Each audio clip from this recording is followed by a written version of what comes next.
Welcome to Roleplaying History, the podcast where we explore the history of role-playing games. I'm Wayne Davis, and I'll be your guide for today's tour. Episode 50, Spelljammer and Dragonlance. I have to admit that deep dives on Spelljammer and Dragonlance have been on my list of show topics since I began this podcast about a year ago. But the fact that they've both been in the gaming world news over the past couple of weeks made them perfect for this week's show. For those who don't know what's going on, Wizards of the Coast announced a couple of weeks ago that official product will be published for both settings for the 5th edition by the end of 2022. This news has gotten mixed responses from the gaming community, especially within the D&D gaming community. Those who've been fans of the setting are, as you might expect, excited to see their favorite campaign settings getting the official upgrade for 5th edition. Those who didn't care for them have written things along the lines that Wizards should have spent the energy in either upgrading other settings or creating new ones. Those who had no opinion one way or the other have basically been silent, though I have seen a post or two from folks who admit to not knowing either setting or caring about them for that matter, but don't care if people buy them or don't. For me, I see it like this. If Wizards is publishing new content for any game setting, that means there are writers and creator types who, in theory, should be getting some attention for their work. That should also, in theory, be leading to a payday, which, while not in the set for life range, is still important because we've all got bills to pay, you know? Whether I ever choose to purchase the settings and play them or not, their existence doesn't impact me personally in any way, except, of course, to provide me with a couple pages of extra content for today's show. So I'm choosing to say, live and let live. That being said, there is one part of the announcement that does bother me a bit, and that's the report that neither Tracy Hickman and Margaret Weiss, who are the creators of Dragonlance, or Jeff Grubb, who is the creator of Spelljammer, have had any involvement in these new books. While I understand the concept of new minds, fresh ideas, I also believe that Wizards could have, at least as a courtesy, offered the creators of these settings the chance to be involved. If they couldn't agree on money, or if they had a difference of opinion on how the settings should work in the new edition, then that would be a completely different thing. But to not even offer them a chance to be involved? Now, I admit I haven't read anything that says they were denied a chance to be involved. I do need to note that Tracy Hickman and Margaret Weiss will have a new trilogy of books coming out. We'll talk about that in a minute. But insofar as being involved with the actual D&D setting material, I've heard no.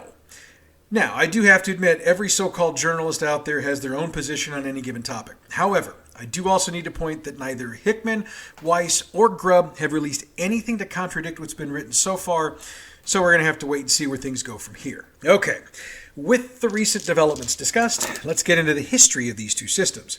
And I need to note that I will be providing information on the 5th edition books coming out during the individual deep dives, so whatever info I've been able to dig up on them will be there.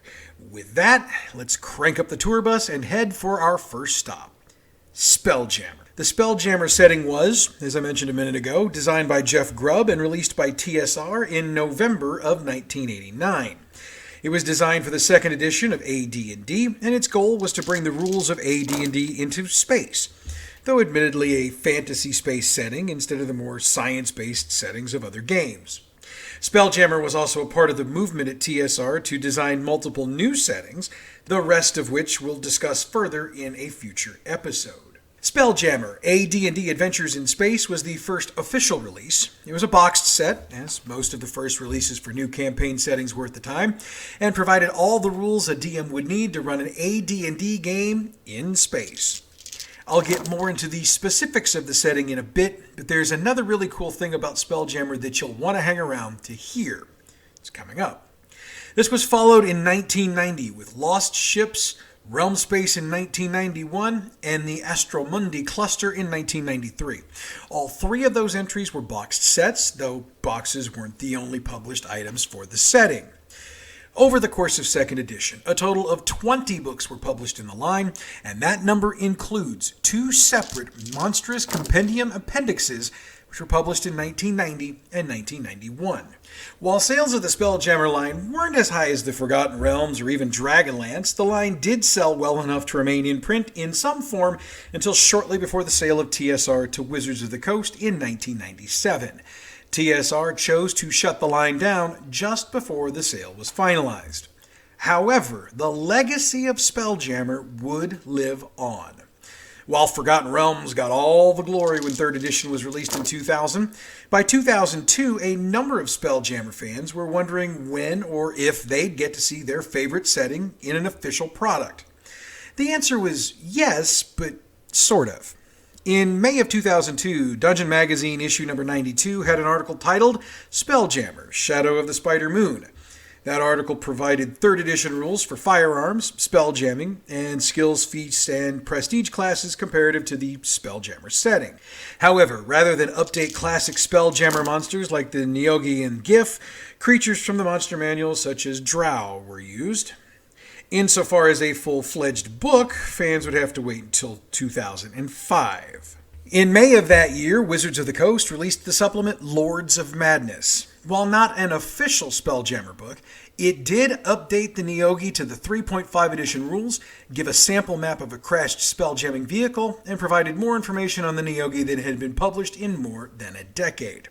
It should also be noted that the development of the open game license, which we discussed in detail in a previous episode that's available in the archives, non-Wizards material had the opportunity to make its way to the market. While it seems that nobody published Spelljammer materials at that time, a number of fans of the system took to the internet to post their own homebrewed updates of Spelljammer to first 3rd edition and then later to 3.5.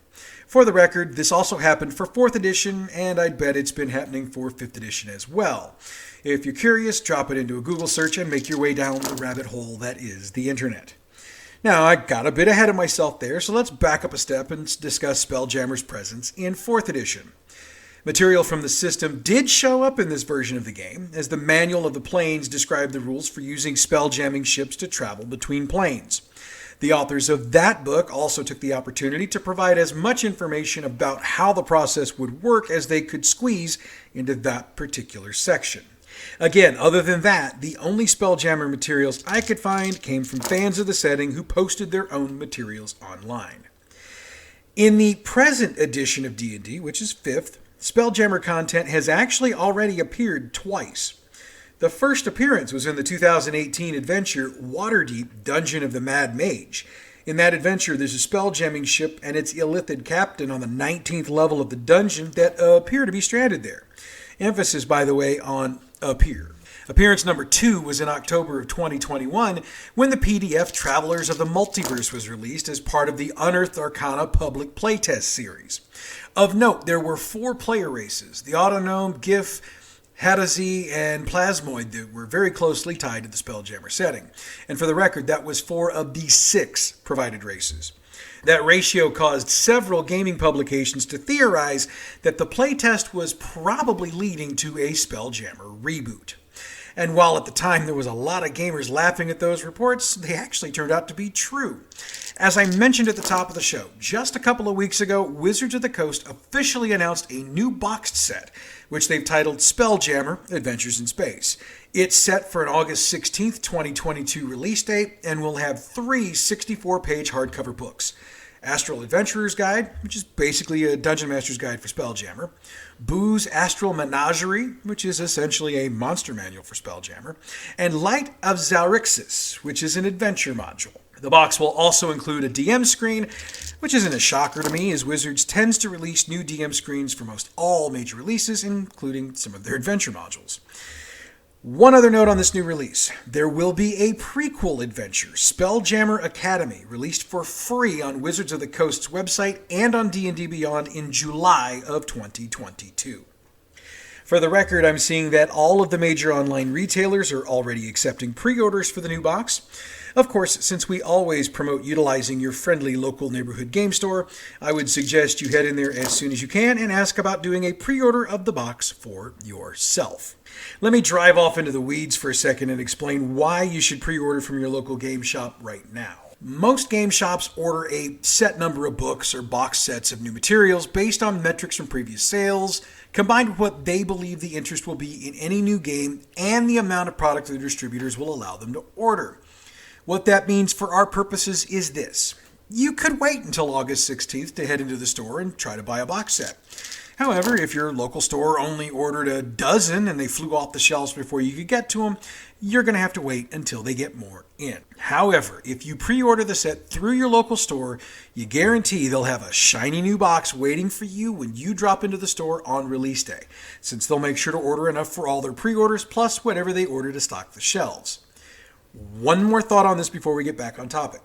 I can't speak for your local game shop on this, even though I just kind of did.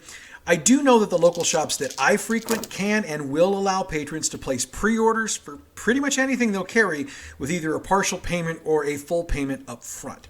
However, your local shop may have its own policy, which is why I strongly suggest that if you haven't done it already, you need to drop in there soon and ask them about their policy. Again, support your local shop whenever you can, folks. Okay, before we dive into the specifics of the settings, I wanted to look into some of the other Spelljammer-related materials that have appeared on the market over the years. Between September of 1990 and November of 1991, DC Comics published 15 comics that were set in the Spelljammer universe.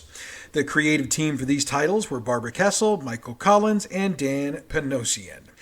TSR, as was its style at the time, also published 6 novels set in that universe.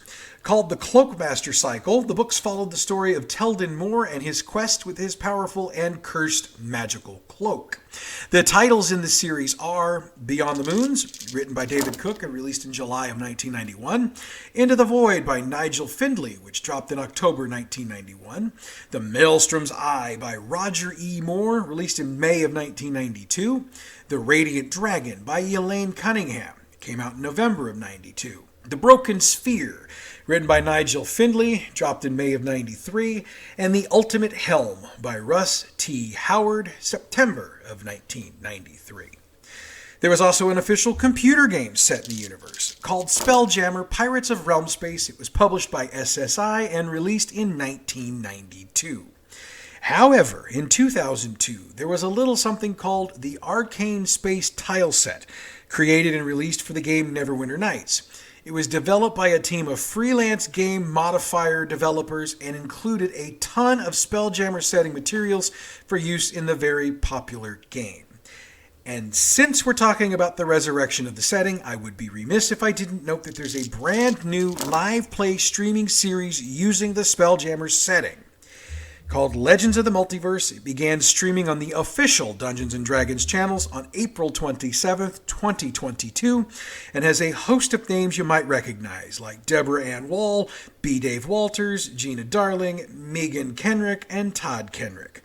The show also promises a stellar roster of guest stars, but I'll let you head over to their official channel to find out who some of them are going to be. So if you want a taste of what the books are going to look like, sounds like this show is going to be the pretty good place to start. All right, so we need to do one more thing before we break down the setting, and that's look at reviews. I got to admit, I was shocked to see the reviews. I mean, even though I knew going into my research that the setting wasn't necessarily the most popular of the D&D settings over the years, yeah, these were extra. In January of 1990, James Wallace gave his opinion of the game in issue 12 of Games International.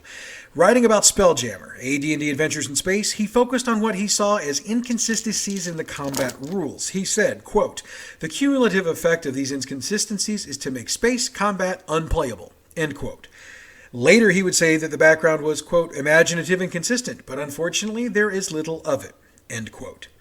Overall, he gave the setting 2 out of 5 and said this, quote, "Spelljammer may score well physically, but fails mentally. Scavenging AD&D players who enjoy stripping tasty ideas from the carcasses of dying games might find it of interest, but I cannot recommend it to anyone else," end quote.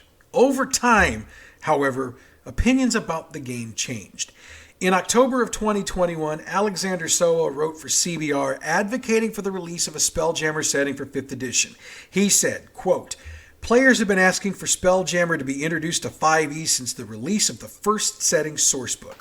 Wizards tossed him a bone with the Dream of the Blue Veil spell added to Tasha's Cauldron of Everything, but it's not a replacement for the niche Spelljammer previously filled," end quote. Spelljammer was also listed at number 3 on the Gamer's 2022 list of the 8 best Dungeons & Dragons settings ever. So, I guess the old saying, absence makes the heart grow fonder, is true. At least in the case of Spelljammer. Okay, so with all the other background covered, let's take a look at the setting itself. After all, we need to understand what was so different about Spelljammer that makes it so special to those who swear by it. The entire idea behind Spelljammer was, as I mentioned at the top of the show, to bring some sci-fi to your AD&D world, though I noted that the sci-fi was way more fantastic fiction than science fiction. Jeff Grubb designed an entire system of fantasy astrophysics for the game and based a lot of it on the concept of crystal spheres. A crystal sphere is a giant spherical shell that contains an entire planetary system. While the actual size of the spheres differs, what is consistent is that the size of the sphere is roughly twice the diameter of the planet that is the farthest from the sun or planet at the center of the sphere. Whew. Let's try an example. If our solar system was in a crystal sphere, its diameter would be double the size of Pluto's orbit. There you go. Sorry, science folks, I'm considering Pluto a planet for my example. Anyway, if you know that orbit size, you know that that would be one hell of a large sphere. Each of these spheres have what are known as portals in them, and those allow spell-jamming ships and wild space creatures to pass through to either enter or exit the sphere. Oh, and you're probably going to need magic to locate and open or close a portal. Just a warning. A spell-jamming ship is controlled by a spell-jamming helm. The setting books themselves get into the magical inner workings that explain why a spell-jamming helm works. But the basics of one is that any spellcaster can sit on one and operate the ship.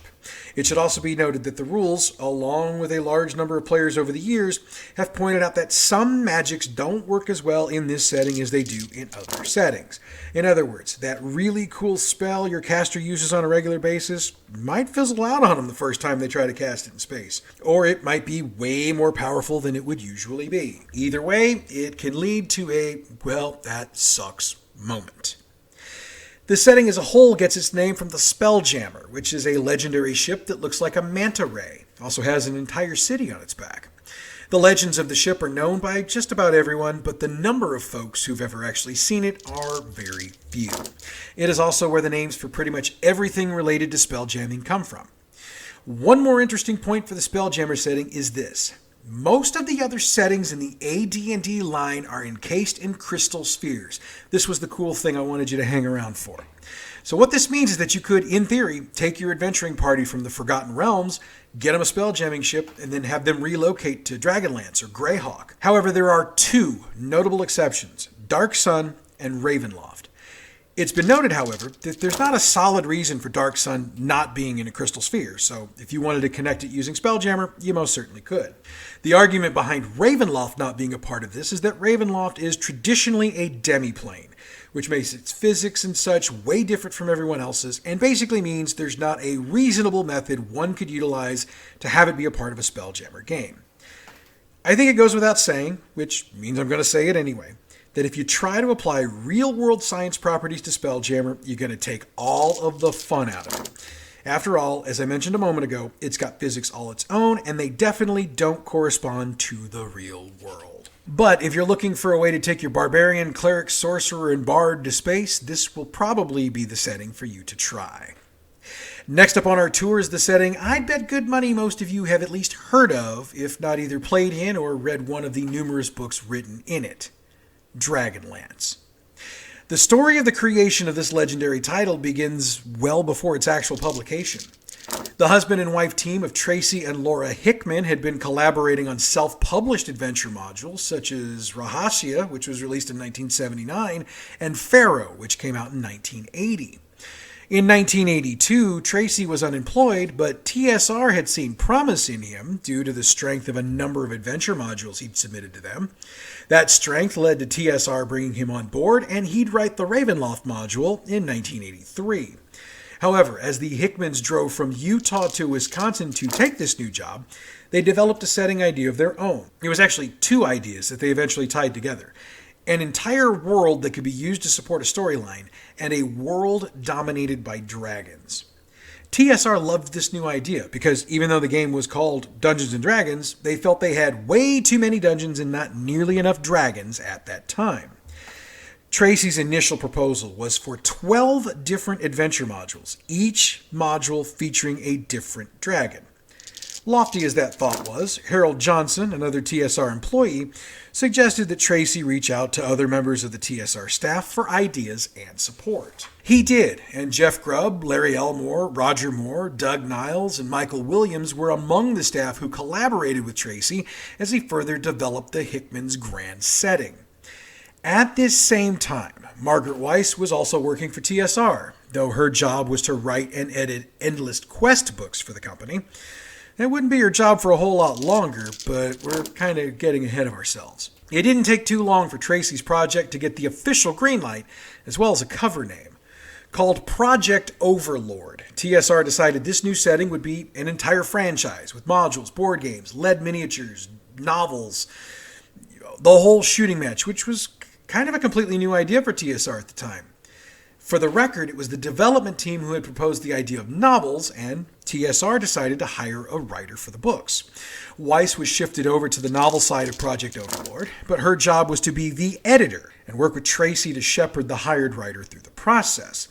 However, they quickly decided they didn't really like what the hired author was producing and decided on their own that they should be the ones writing the book. Which from Hickman's perspective makes sense, since he and his wife were the ones who came up with the idea in the first place. So, Weiss and Hickman spent a weekend working on what became the prologue and the first 5 chapters of the first novel. They presented their work to TSR, who preferred theirs over the hired author and promptly fired the author. Yeah, that prologue and 5 chapters written over a weekend wound up being the book Dragons of Autumn Twilight, which was released in November of 1984. In March of that year, the first module had been released, titled Dragons of Despair. Now, for the record, the plan at this time was to tie the novel into the completed module, which is why the module released before the book. Weiss and Hickman needed all of the names and the places that would appear in the module before they could finish the book, so they had to play second citizen, as it were. For all of that, TSR had decided that the novel probably wouldn't be a success, and according to multiple reports, tried to only order 30,000 copies to be printed. Fortunately for readers, 50,000 was the minimum order, so that's what they went with. Needless to say, they shouldn't have worried. The novel flew off the shelves, forcing TSR to order multiple printings in order to meet demand, and bringing in a tidy little profit for the company. While Weiss and Hickman were pleased with their success, there was one part of the process that annoyed them, and that was the fact that they had to wait for modules to be released before the novels could be completed and released. To them, it made the novels feel like a retread of the modules. So they convinced TSR to reverse the process moving forward. The novels would be released, then the modules were written and released. That way the modules would support the novels instead of the other way around. It also didn't take long for Dragonlance to become truly its own brand, with calendars, computer games, books of artwork, and other products being developed, in addition to the modules and novels. As the 1980s chugged along, Dragonlance continued to ride high, selling big numbers of novels and more than enough modules to continue to justify their budgets. According to several published reports, however, Weiss and Hickman were again unhappy. They believed they were underappreciated. After all, their novels had changed the game for TSR, both figuratively and literally. With all of that, they felt like they just weren't being treated like they should be. Which is not to say they wanted the world, just a portion of that world that equaled the efforts that they'd put out. The breaking point at the time was when TSR turned down their Dark Sword series of novels. Undaunted, they went to Bantam Books, who saw the opportunity before them and made what has been reported as a more than generous offer to publish their work. And no, it was not a Dragonlance line, just so we're clear on that. This, of course, led to Weiss and Hickman leaving TSR. They would return, however, in 1995, writing Dragons of Summer Flame. At the time, they believed this would be the final Dragonlance novel, since their relationship with TSR was, at best, rocky. There was something else as well, but we need to back up a few years to understand it. So, by looking at the publication year for the first module and novel, 1984, we know that Dragonlance was part of the first edition of AD&D. When AD&D got its second edition in 1989, Dragonlance updated itself moving forward as well, with the modules using the rules from that edition. However, in 1993, TSR canceled the product line, with one notable exception, the novels.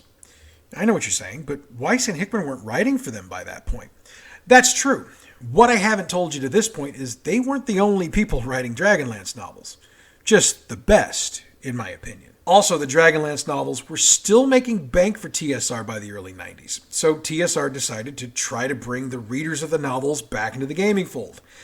But in yet another crappy TSR decision, they did not bring it back for AD&D. Nope. They adapted it to their Saga system, publishing the Dragonlance 5th Age game in 1996. In fairness, this should have worked. The Saga system is focused more on the narrative than AD&D, and it uses cards to determine effects of actions. But the system bombed. Adding that to the rest of the financial woes TSR was having by 1996, the company was sinking fast. That would be another reason why Weiss and Hickman figured they'd written their last Dragonlance novel. Fortunately for them, and for us, frankly, Wizards of the Coast bought TSR in 1997. Weiss and Hickman decided to reach out to the new boss and hope they weren't the same as the old boss. They pitched the War of Souls trilogy, and Wizards agreed. For the record, that trilogy had all 3 novels make the New York Times bestseller list during their releases in 2000, 2001, and 2002. Needless to say, this revitalized the setting from a commercial standpoint. It also didn't hurt that by 1998, the original Dragonlance trilogy that they'd written had sold over 3 million copies worldwide and spawned a ton of sequels, which, as I mentioned a moment ago, weren't necessarily written by Weiss and Hickman. As we've discussed on more than one occasion, D&D got its 3rd edition in 2000. Wizards of the Coast made it a point to announce shortly after this release that Dragonlance would not be supported as a campaign setting for this new edition. What they did allow, though, was for the fans to support the setting through what was known initially as the Dragonlance L mailing list. The idea was that the mailing list would work on updates to the setting, and the group, which eventually changed its name to the Whitestone Council, would post all the updates on the Dragonlance Nexus website. Oh, and 2 of the people who were supporting the Whitestone Council? Margaret Weiss and Tracy Hickman. What Wizards found out from the response to the Dragonlance Nexus was that there was still a decent-sized following for the Dragonlance setting. However, that didn't mean Wizards wanted to publish it for 3rd edition. Margaret Weiss had a solution to this, and Wizards licensed the right to the setting to her company, Sovereign Press, in 2002. In 2003, the Dragonlance campaign setting was released, updated with the newest version of the 3rd edition rules. During this same time, more Dragonlance novels came out, some of which were written by Weiss and Hickman. In 2007, Sovereign Press's license was not renewed, and the new version of Dragonlance ceased to be officially supported. Again, I say officially because ever since the internet broke big, everything can be supported. It just takes a group of fans to do it online. In 2008, the 4th edition of D&D was released, and again, it did not spawn any official Dragonlance setting materials. So let's fast forward to 2020.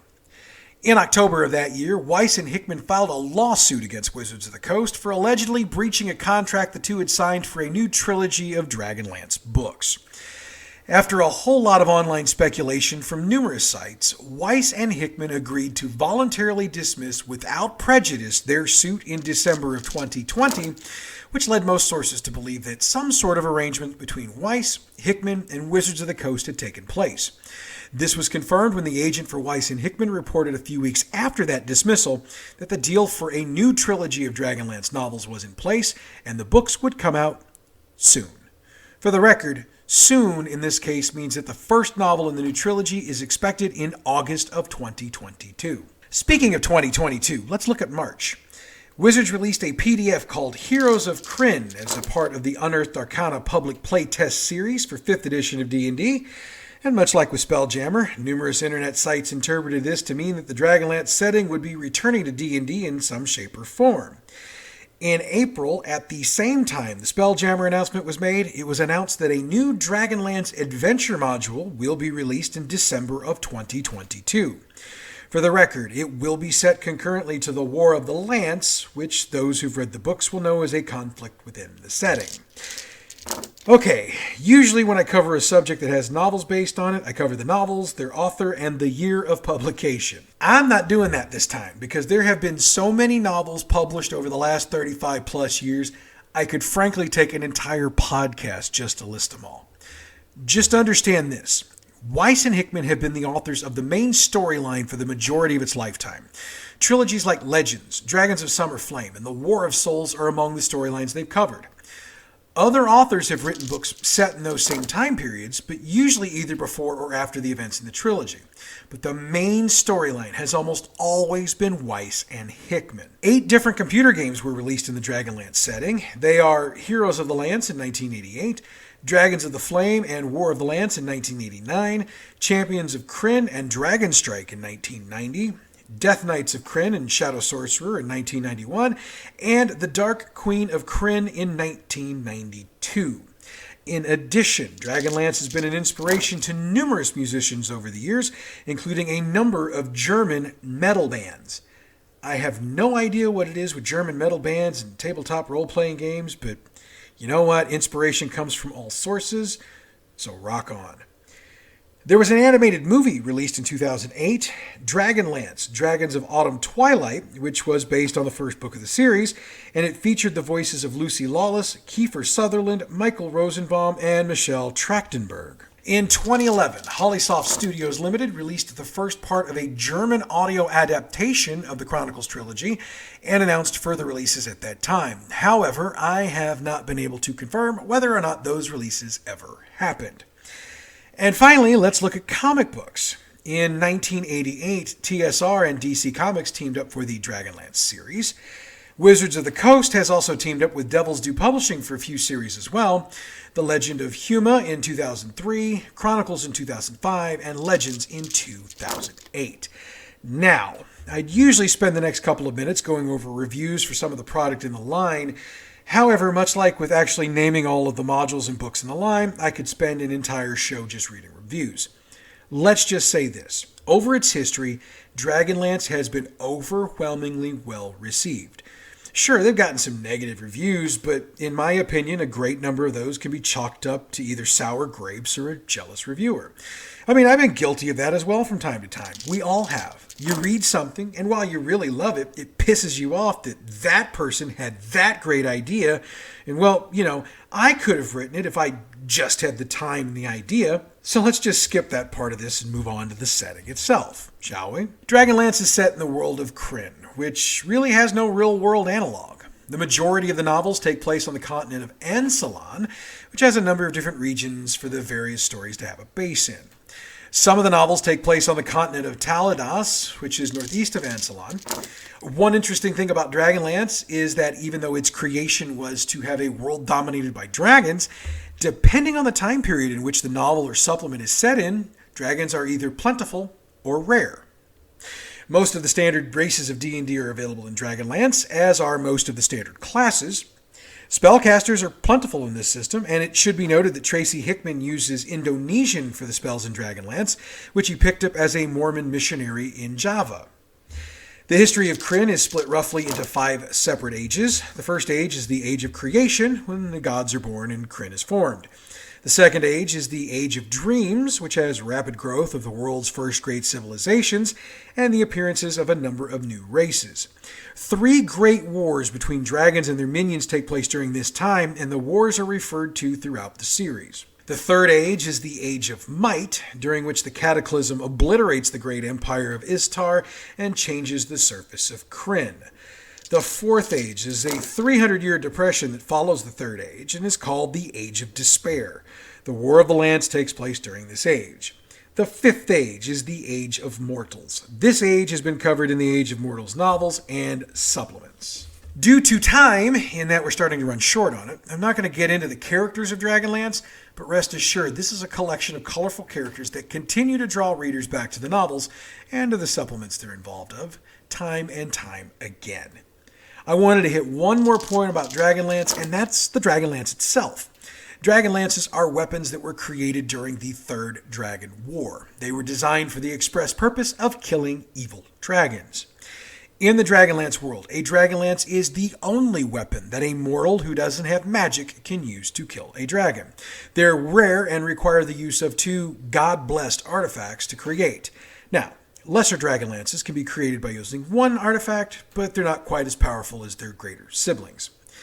With Dragonlance getting a new life with 5th edition, it will be interesting to see what the authors of the new module will bring to the history of Krynn. We're just going to have to wait until December to find out. And with that, we bring today's tour to a close. Next week, we're going to take a look at D&D Beyond. Since I know for a fact that D&D Beyond won't cover an entire podcast, we're also going to take a look at some other online systems out there that gamers can, have, and do use regularly. I'm looking forward to that one, so make sure you're here next Friday. And I promise we'll be here Friday next week. Apologize for being a little late. Things happen. We'll just go there. The week after that is episode 52, and I'm still just going to tease you about what we're doing. I'll lay out the subject at the end of next week's episode. I pinky swear promise on that. I encourage you to listen to my other podcast, Bad GM's Campaign Build-Along. As I've mentioned on this show before, we're taking a single game system, creating a unique starting setting for it, building some characters, and creating the adventures to run your campaign. Our first subject is Deadlands Classic, and this week we'll be breaking down the first session I ran with my group using what we've created, and we'll look at what worked and what didn't work. After that, we'll get back into campaign creation as we work on building more scenarios for our group to campaign through. Bad GM's Campaign Build-Along is available wherever you get your podcasts. The music we use on Role-Playing History comes from Pixabay.com. Hit them up if you need license and royalty-free music for your project or production.